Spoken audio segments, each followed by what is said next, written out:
U.S. closes Jerusalem consulate, demoting Palestinian mission. The Times of Israel.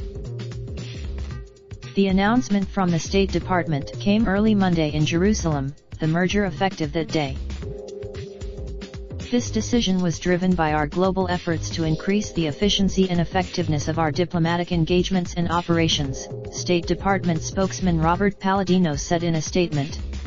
It does not signal, as the President has stated, the United States continues to take no position on final status issues, including boundaries or borders.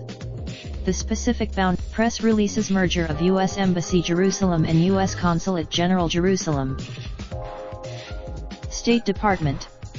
News at U.S. When first announced by U.S. Secretary of State Mike Pompeo in October, the move infuriated Palestinians, fueling their suspicions that Washington was recognizing Israeli control over East Jerusalem and the West Bank, territories the Palestinians seek for a future state.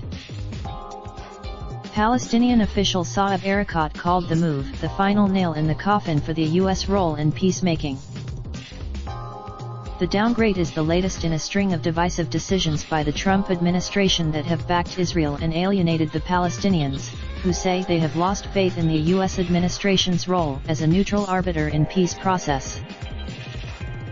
Last year, the U.S. relocated its embassy to Jerusalem after recognizing the city as Israel's capital, winning widespread praise in Israel while upending U.S. policy toward one of the most explosive issues of the Israeli-Palestinian conflict. The Palestinians. The administration also has slashed hundreds of millions of dollars in humanitarian aid to the Palestinians, including assistance to hospitals and peace-building programs. It has cut funding. The Trump administration, which has cited the reluctance of Palestinian leaders to enter peace negotiations with Israel as a factor behind some of these measures, has yet to present its much-anticipated proposal to resolve the Israeli-Palestinian conflict. Trump's son-in-law, Jared Kushner, announced last month that the U.S. would unveil the deal after Israeli elections in April. The Palestinian Raindrop, drop top, smoking, no cooking the hot pot. Fucking on your bitch, yeah, that. Looking up, open the park pot.